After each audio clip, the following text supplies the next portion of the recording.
पीछे आपने लिख रखा है पदयात्रा, लेकिन इसको पदयात्रा की जगह आप गुस्सा यात्रा, डांट यात्रा ये सब भी तो कर सकते थे, क्योंकि आप कि मैंने जितने भाषण आज सुने सब में आप हड़का रहे हैं जनता को। नहीं, बिल्कुल सही बात है। पद यात्रा इसलिए है कि चाहे हड़का रहे हैं या समझा रहे हैं, कर तो पैदल चल के ही रहे हैं, इसलिए मूल तो पद यात्रा ही है।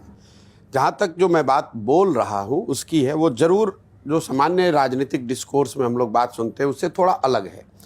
और वो अलग इसलिए है क्योंकि बिहार की स्थिति अलग है। हम लोग पिछले 40-50 साल के सारे प्रयोगों के बावजूद, समाजवाद की ज़मीन होने के बावजूद, कर्पूरी जेपी की ज़मीन होने के बावजूद आज देश के सबसे गरीब और पिछड़े राज्य हैं। बिहार से बाहर जाने पर बिहारी कहे जाना ही एक अपने आप में गाली बना हुआ है। तो निश्चित तौर पर जब मरीज की हालत इतनी ख़राब है, आपका रोग इतना अलग है, तो आप उसकी दवा भी अलग होगी और थोड़ी कड़वी होगी। और जो मैं बोल पा रहा हूँ, जिसको आप डांट यात्रा कह रहे हैं, डांटना कह रहे हैं, या कुछ लोग लताड़ना भी कहते हैं, उसके पीछे दो बात है। वो इसलिए मैं कर पा रहा हूँ क्योंकि मैं समझता हूँ और अभी तक के अनुभव बता रहे हैं कि मैं सत्य बोल रहा हूँ।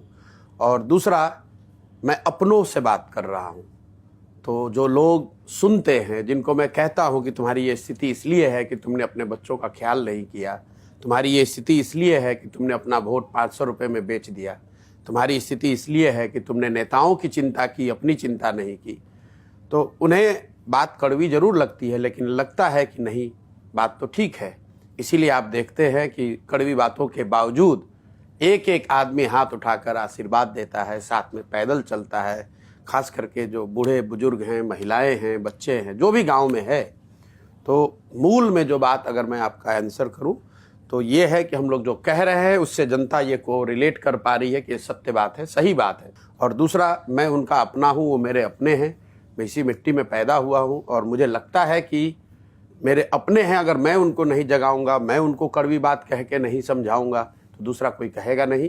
इसीलिए आप इस पूरी यात्रा में नहीं देखते हैं कि हम कहते हैं आप जनता जनार्दन हैं, हमको वोट दे दीजिए, हमारा साथ दे दीजिए।